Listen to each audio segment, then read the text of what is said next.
So I'm really delighted to be talking with Lynne Moffat about her growth story. We were just talking earlier about the great work that the six-figure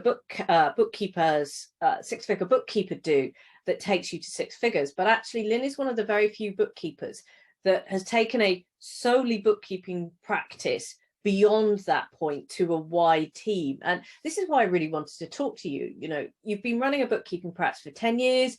You initially bought a franchise and then you stepped away to run your own business. And I know, because you told me that this year and for the last few years, you've grown by 20 to 50% each year. So why don't you, Lynne, in your own words, instead of me kind of bigging you up, give us a quick pen portrait of your practice. How big, how many clients? Love to know. Okay.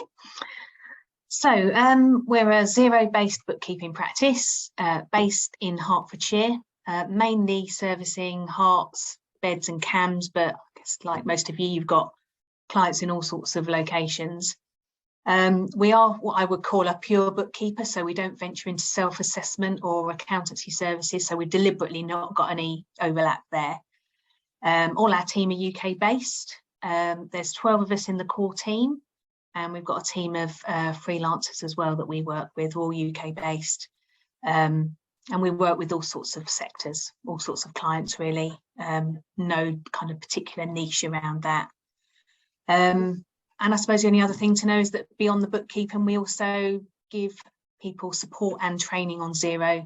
So if they decide to do the bookkeeping themselves, then they're getting the backup and support to do that as well. And I think that's a really interesting point here, is that you've got, was that 12 in the core team you said? Yes. This is a substantial operation. We're not talking it's two mums sitting in their front rooms with a laptop, are we? We're talking what I would call a proper scalable business. So you run the business with your husband. And I know you're both very integral to the business. So with the benefit of hindsight, what decisions did you and Alistair take which helped accelerate the growth of your business? I suppose they happened at various points really. So very in the early days, when we first stepped into the franchise, we both had employment. So the first thing we realised that we weren't going to grow very fast while we'd still got those things. So we took decisions at strategic points to first for him to leave the business, his employment, and then myself. That was the first one. Obviously, employing the right people has been a critical thing. Getting them at the right time with the right values and expertise and the potential. So they may not be the perfect technical person yet, but with all the other things, we've been able to bring them on and train them and get them to where we've needed to get them. And I think I'm just gonna almost emphasize that we often look for that perfect employee. And I think you're absolutely right. You want to find someone with the right values, the right attitude, and then you can train off on the rest. Sorry, I interrupted you. No, it's okay. So as Heather mentioned, we were in the franchise for 5 years. So it was a good decision to be in it, but it was also a good decision to leave at that point. And I think also becoming a Xero-only practice as well has accelerated our growth because it's drawn people to us.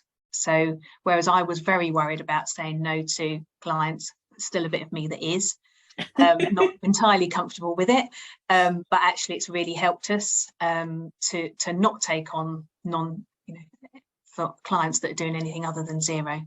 And that's obviously a path we'll continue down. And I think that's really interesting that you've not gone sector-based in your niching, but very much gone Xero-based. And it's, I look at the colour scheme of your background, it's like, hello, we're blue. So for any bookkeeper out there that's kind of considering, do we go maybe all in on a free agent or a coconut, not that a coconut would need it, but, all in on a software or all in on their niche, what would you say to them about whether to do it, not do it? What fears went through your head when, was it Alistair that said, we're going to go all Xero? Yeah, to be honest, it probably was more him. Because I want to please everyone and take on all the clients. So, we did go through a bit of a transition there, and I'm a whole lot more comfortable now saying no to other options, but it has been the right thing for us. you know, and I think it's brought the right clients to us. Otherwise we would have ended up with loads that actually would have been really difficult to manage. Yeah, and I think this is the interesting thing is, you and I know that it's a lot easier to scale an accountancy practice. And why is that? It's because it's less price sensitive, isn't it, the accountancy practice? I know people might say, oh, but they're very price sensitive at the bottom end. Of course they are, but actually you think a lot about bookkeeping rates, which can be anything from less than £10 an hour if you offshore it, to £50–60 if it's a very, very competent accountancy firm doing it. And when you think what you have to pay your people per hour, there isn't much margin, is there, in that? No, it's a very resource intensive business, because obviously, as well as the people that are doing the work, you've got to make sure you've got enough quality control, you've got enough time to manage people, support people, train people, all of those things. And I think this is probably why we see so many bookkeeping practices not get to your size. As you say, to do that, you have to get the pricing right. You've got to get the right people. You've also, as you say, it's a really resource intensive. So I can see why focusing down on Xero only helps you with efficiencies, because you're only running one set of software. Yeah. One way of working. So how did you find the confidence to say no to clients that were coming with that, yes, we're on QuickBooks, we're on Sage, and we're not going to shift?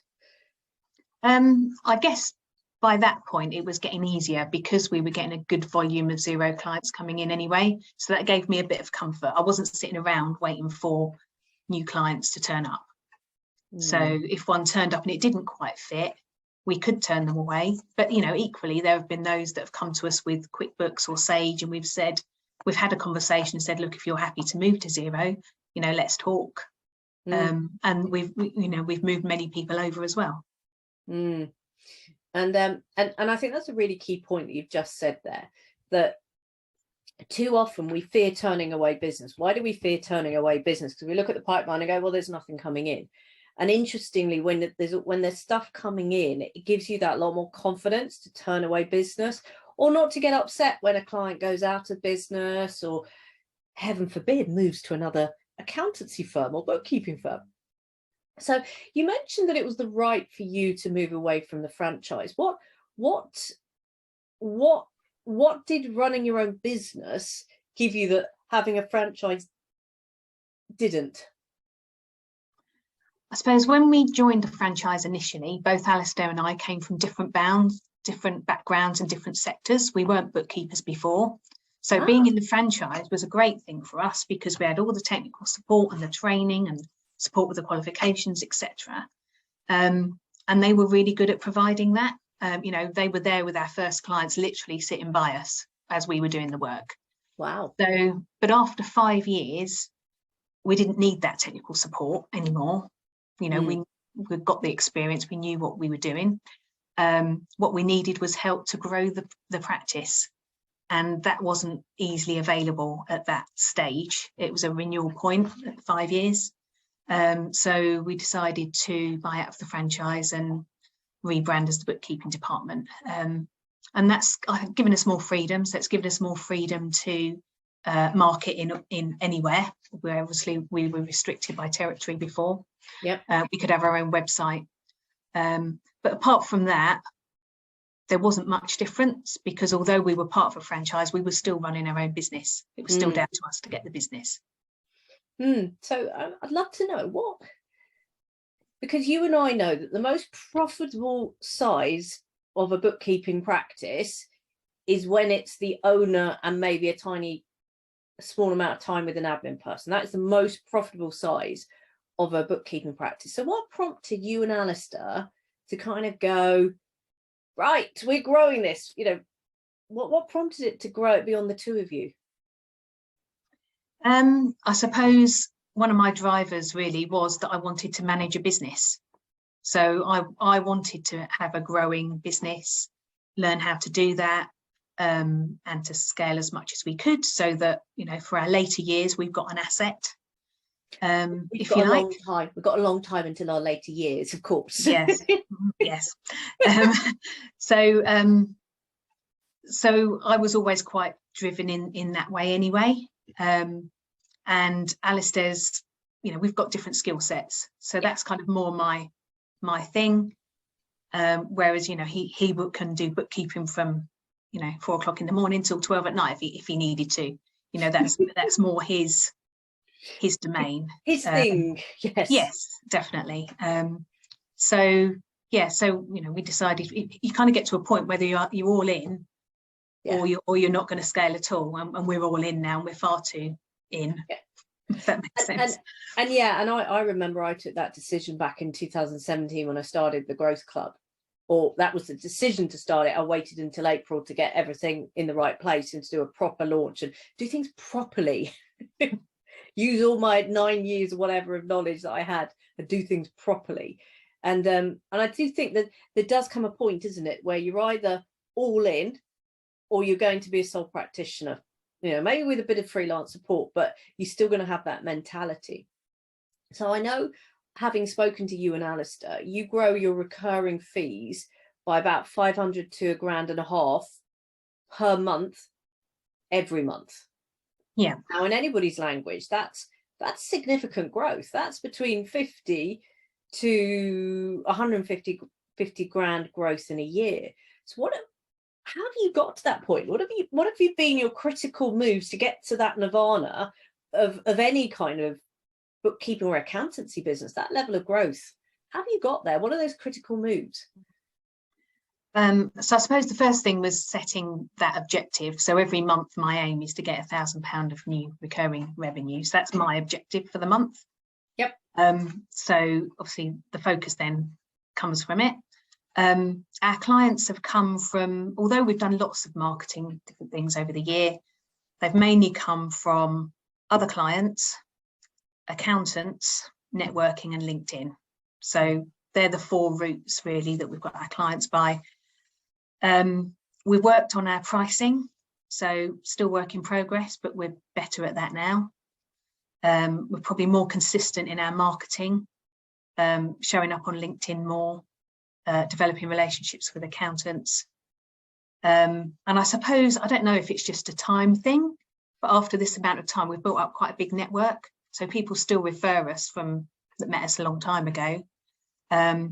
And also, I think, although we met lots of accountants early on, now we're getting a lot more work from accountants. And I think there are lots of reasons for that, aren't there, around why people are now, accountants are now looking for more bookkeeping support. So part of it is just, perhaps momentum and good timing at the moment.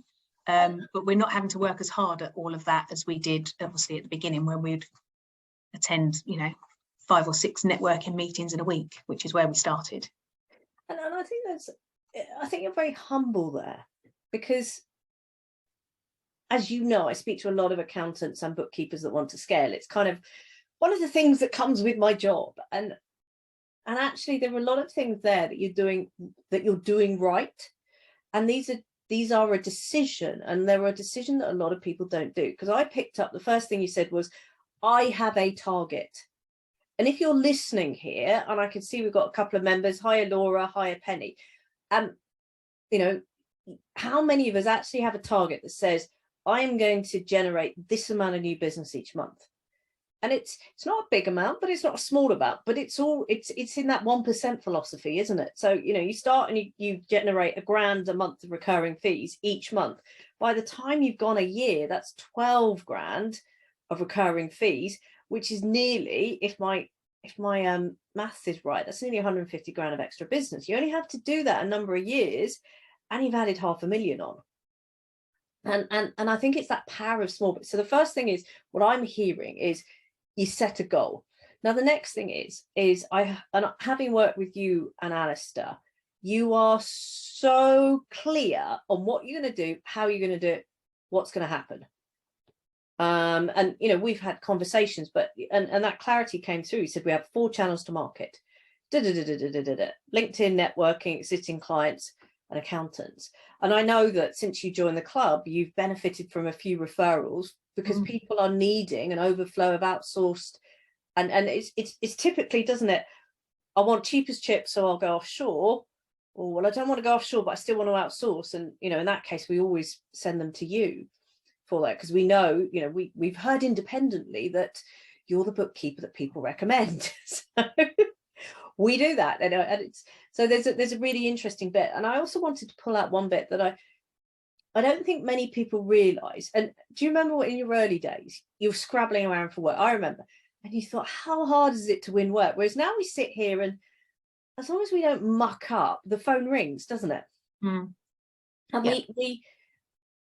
we under, what's the word for it? We don't realize the amount of benefit you get by just hanging around, saying the same thing time and time again that people want to buy. It, you know, there are, you know, interestingly, the first member of the club was one of the first accountants I ever coached.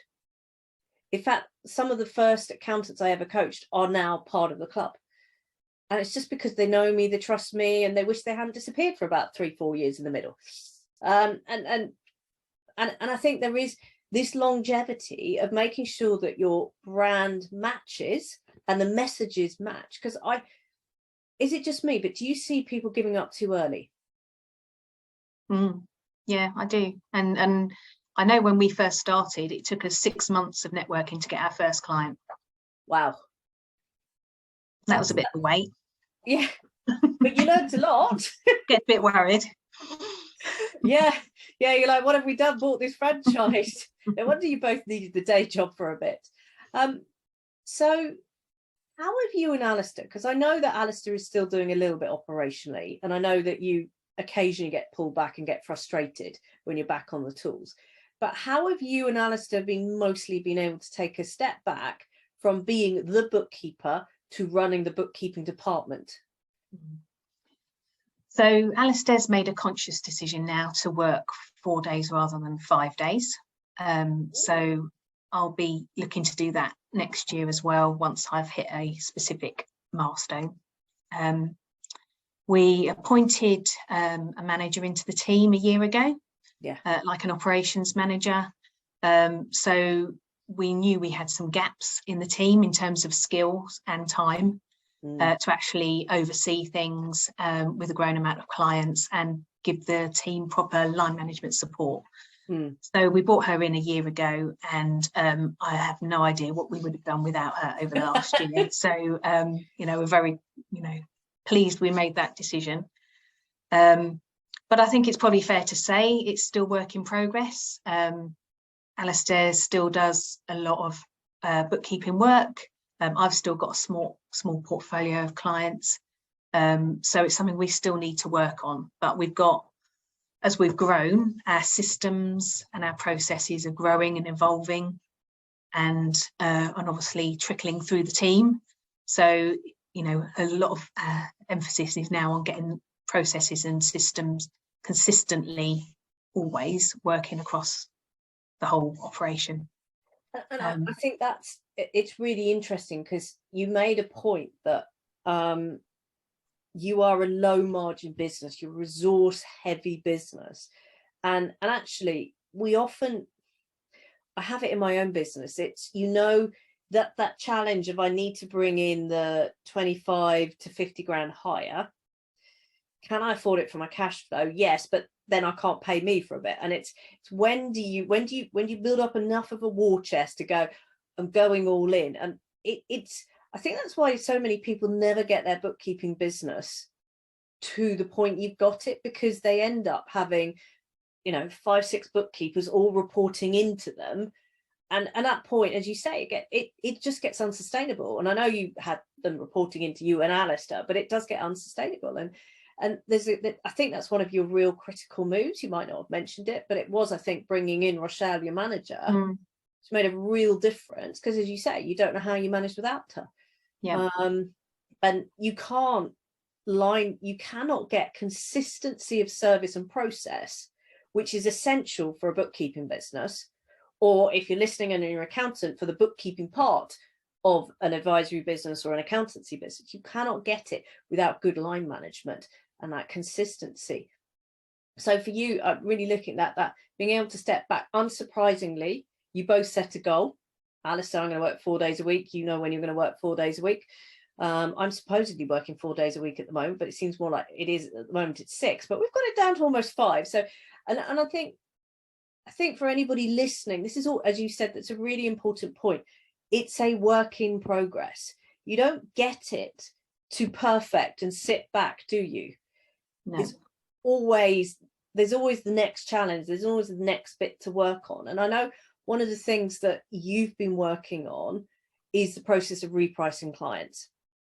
So what actually prompted the change in the end? Because this is a big step for you and Alistair. So I think with our pricing, we've always kind of gone through phases of doing a bit of work on it and increasing some fees on some clients and not others. We haven't really got into a routine of doing that annually or in a more structured way of doing those fee reviews. So that was kind of one issue.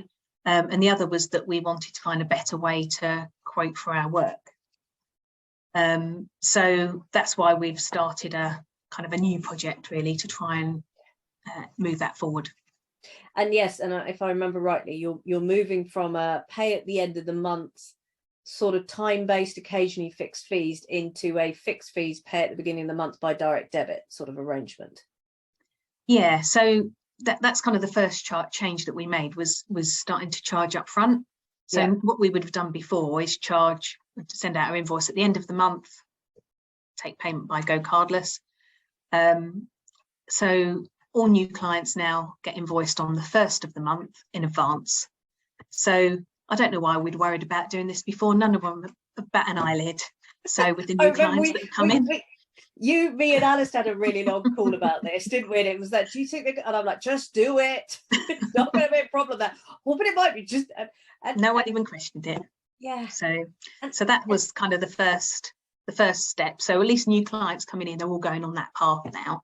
Yes. And also with the new clients coming in, we're doing a zero health check with a fee attached to it, which again, we'd never done before. So this allows us to charge for a review of their zero at the point we take it on, identify at that point if there's any remedial work, and then tell them and bill them if there is any remedial work. Whereas before we'd just do all that for free because we're really nice, just knew it was going to take us more hours to start with. But now we're getting more income in at that early step. And again, we're not getting any questions around that from the new clients either. I seem to remember that came out of a coaching call with your growth specialist. It did, yeah, a very helpful growth call it was indeed. Yeah, I think your growth specialist is amazing who suggested that. But I think there's a really important point here is, and we see this not just with bookkeeping business, with accountant businesses. You take on a new client, you inherit a mess. And even if it's a really well run previously, there's always bits to pick up, isn't there? There's always the previous bookkeeper did it that way, but didn't do full working papers. So you're like, why are those management journals and accruals sitting there? And then you work it back and go, well, they shouldn't be. So there's all, as you say, there's always, when you take on a client, a certain amount of get them back up so you can move forward with a clean set of books. And so many people don't pay for that. So many people just take that on the chin. And it often means that your first year's work is unprofitable, isn't it? Because how many hours? If you think about a normal new bookkeeping client, and if you think about before how many hours would you spend getting it clean normally compared, I know it's how long is a piece of string, compared to the day-to-day stuff? Yeah, and sometimes that would be a lot of hours. Yeah. And then by that point, once we're in it, it's really difficult to then have a conversation about billing them for it because we weren't, we hadn't highlighted it up front. Yeah. So we just suck it up and move on. Yeah. Forget it happened and move on. And I think of where accountancy firms have taken over our bookkeeping and stuff. And even if they'd done a previously good job and we'd move for another reason, it would often be, it's taken us 6 to 9 months to get this straight. They would talk to us about, like, whoa, what's going on here? This was meant to be a good bookkeeper that we had, and it's happened time and time again. So there is, as you say, there's a take-on process of getting in the head of the previous bookkeeper, the head of the business owner, where they want, and then there's the picking up, because if someone's shifted service, often there's a downswing in what I would call attention to detail, because there's a reason why they're moving, and you've got to pick this up. So there was literally no pushback then from clients for charging for that not for new clients. No issue there at all. And then with existing clients, I was worried about moving their invoicing date by, practically a whole month, from the end of the month to the first of the month, because I didn't want, especially at the moment when it's difficult for a lot of businesses, I was worried about making our cash flow better and making theirs worse. It didn't feel right. So obviously, following our call, what we've done is we've just moved it back by 7 days. So the fixed fee clients now get invoiced on the 21st rather than the end of the month, which it's no difference really for them, but for us it means we get paid before we pay our staff, which is a big difference. That makes a massive difference, because you've got to this size. You and I remember when it was just ourselves in the business, you and Alistair against the world, me and my previous business partner Elisa against the world. And I know that if we hit a run of bad luck, we could always go out and find enough business to cover that hole fairly quickly. We can't do that anymore, can we? No. And suddenly this whole paying the wages at the end of the month, and I have to say, you and I have got similar level of employees, and that's a big thing, isn't it now? It is. It's those direct debits better come through. And so there's a really interesting point here as well of so the other thing about this health check is it then allows you to quote for the cleanup job. So I'm guessing that now means that you've got much earlier the ability to quote a fixed fee for the ongoing bookkeeping work, rather than have to resort for a longer time to paying by hour, because you just don't know what's going on. Yeah. So the aim is that by the end of the third month, we can confidently then say, going forward, this is what your fixed fee will be. Yeah. Has that made a difference? Because you've been doing that now for 3 months. Has that made a difference to your intake of new clients?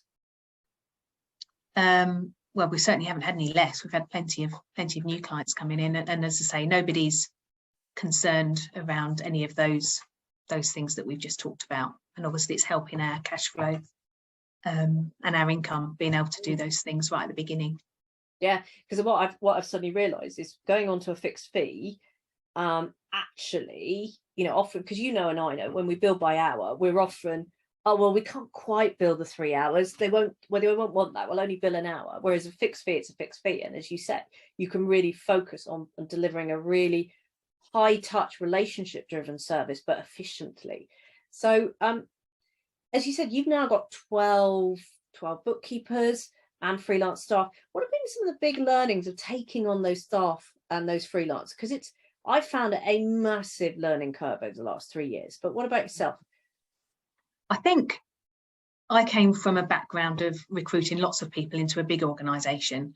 And when we came to recruit our first person in this business, it was a completely different matter. It felt very personal. And I knew that if we didn't get the right person, it could, be the success or the failure of the business, and, would directly impact on our bottom line. So it was a bit scary, really, at that point. But I suppose a few things we've learned would be around the selection process. It's pretty robust in terms of testing. Yeah. We never take anybody on if we're not sure, because it's too expensive to get it wrong. Flexibility has been key. So we've really needed lots of flexibility from the people that we've taken on. But equally, they have huge amounts of flexibility. So as long as the job is done and our clients are happy, then they can pretty much choose the hours that they do.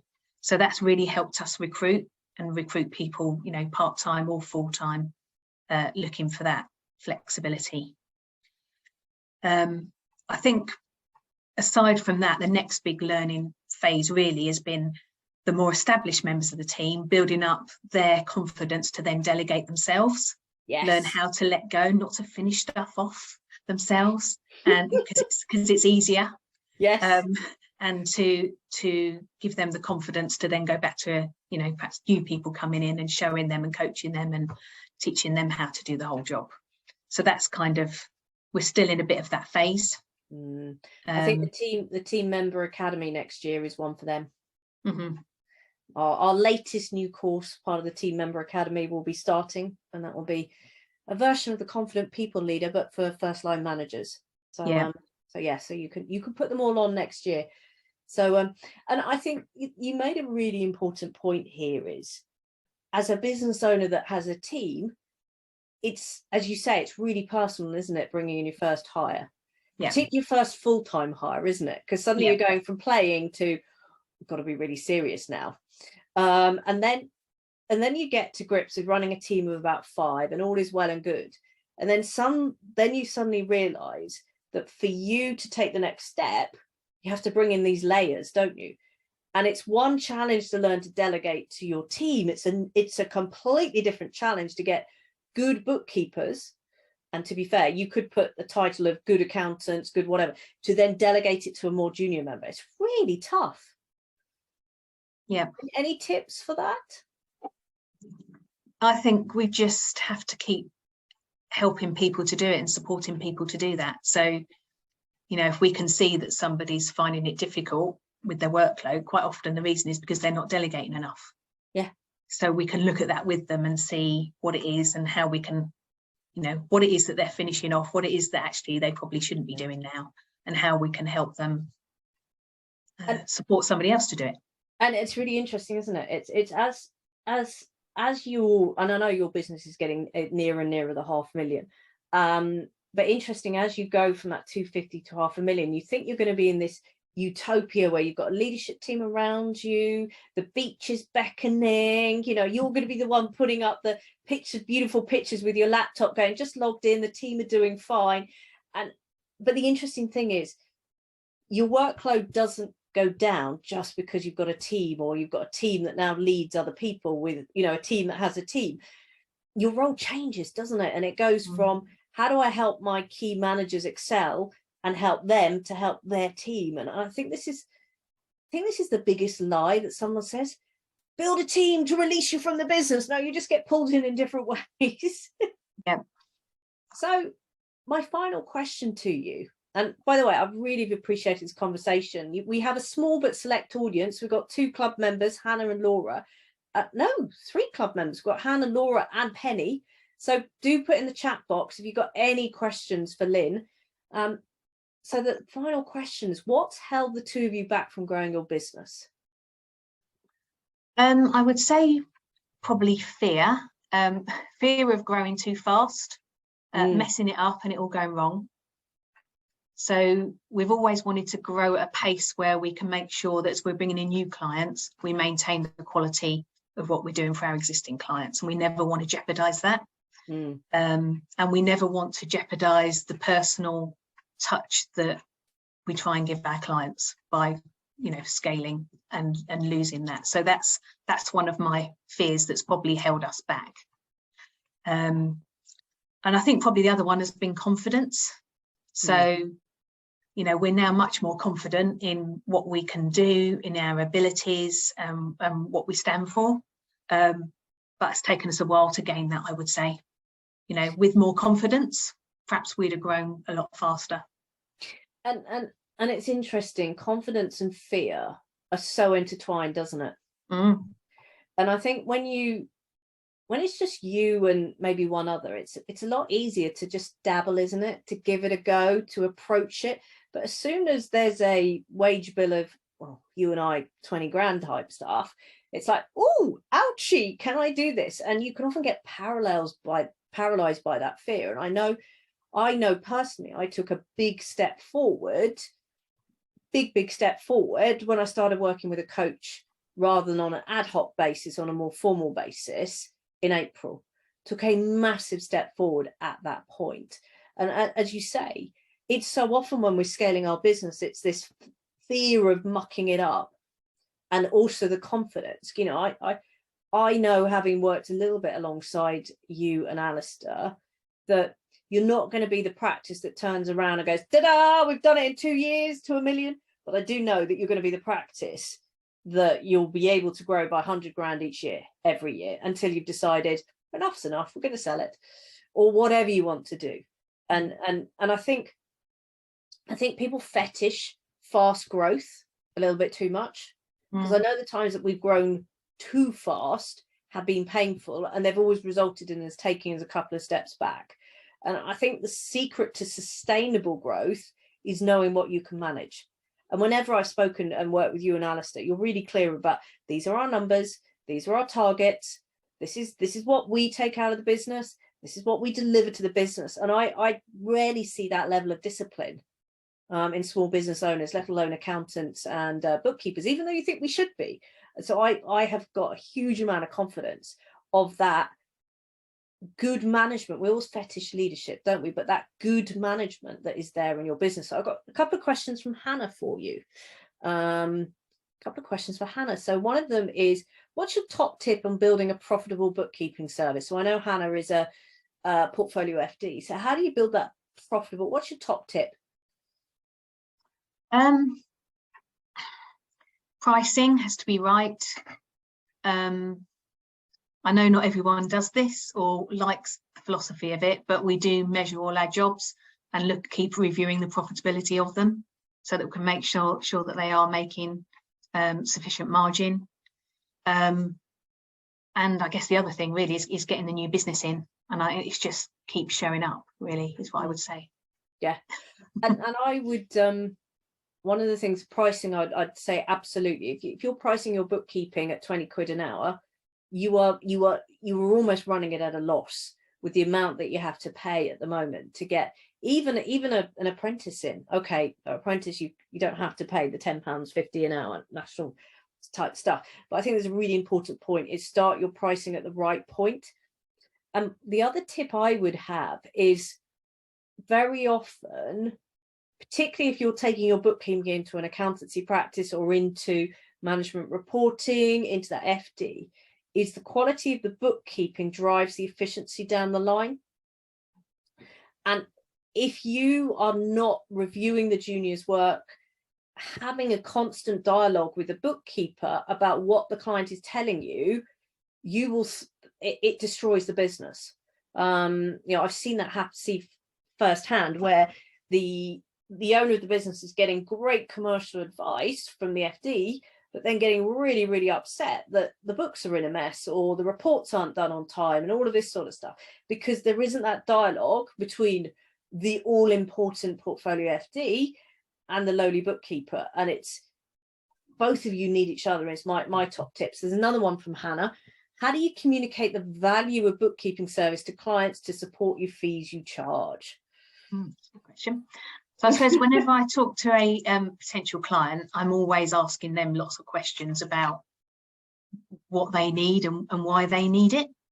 And obviously we all know that it's not just the bookkeeping they're buying peace of mind, they're paying, they want to save money, or they want to put more time into other areas of the business. There's all sorts of reasons, aren't there, that people need our services. So I always spend a lot of time focusing on that. And then I talk about how we can then help them with those things. I talk about how we're a practice, and that one of the things that people like is the fact that we are a practice. So if they went to an individual freelance bookkeeper, they might be paying a lot less, and I'm very open about that. But if they come to us, they know that the quality controls are there. They know that our bookkeepers are trained, and they know that if one of our bookkeepers had to step out of the business for 3 months, that one of us will step in, and it's not going to become a problem for the business owner. And very often when we speak to people that are coming to us, they have had a problem in the past, or maybe the bookkeeper's left, or there's been a problem.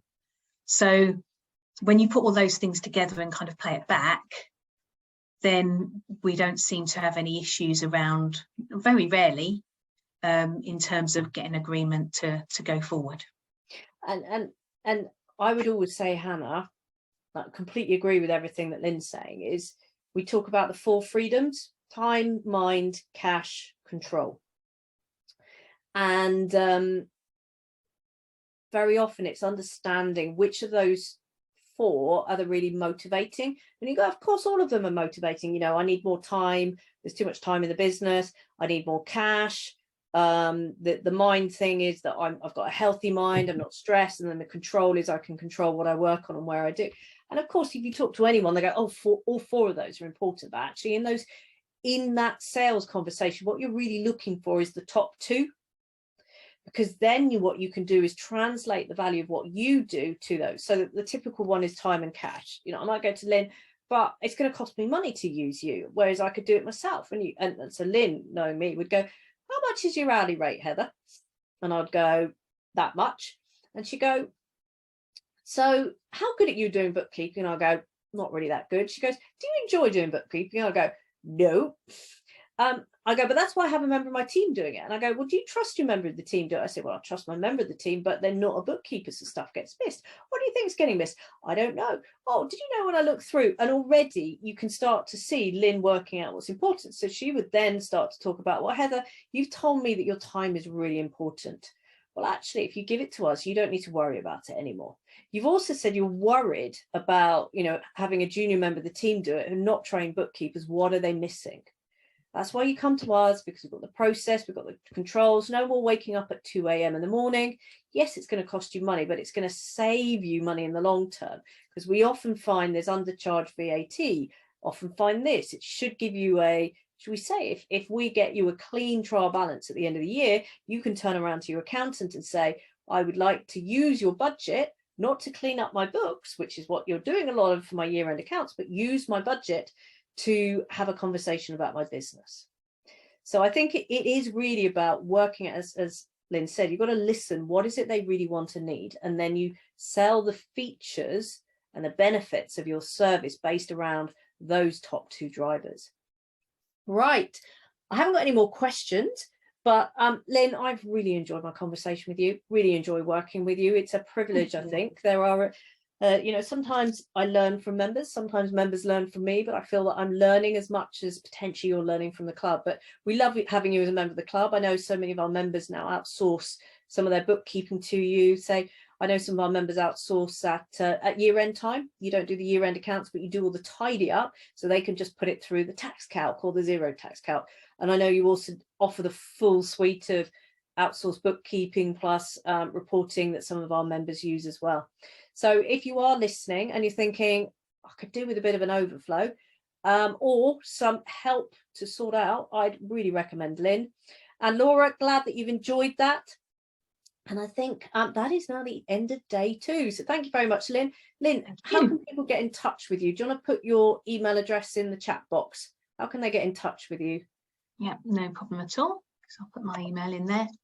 Happy to have a chat with anybody.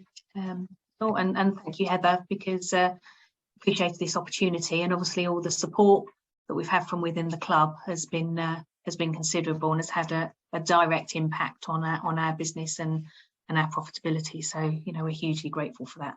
A pleasure, and it would be immodest of us to say how much, but let's just say you're happy. All good, thank you. Absolutely. So I can't see your email address in here. You got it now? Yes, it's in there. So Lynne, Lynne at thebookkeepingdepartment.co.uk for those that are maybe listening to this at a later date. So that's Lynne at thebookkeepingdepartment.co.uk.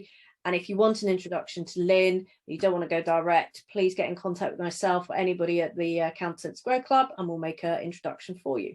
Thank you very much, Lynne. Thank you very much for listening in. Speak soon. Bye. Thanks very much. Bye-bye.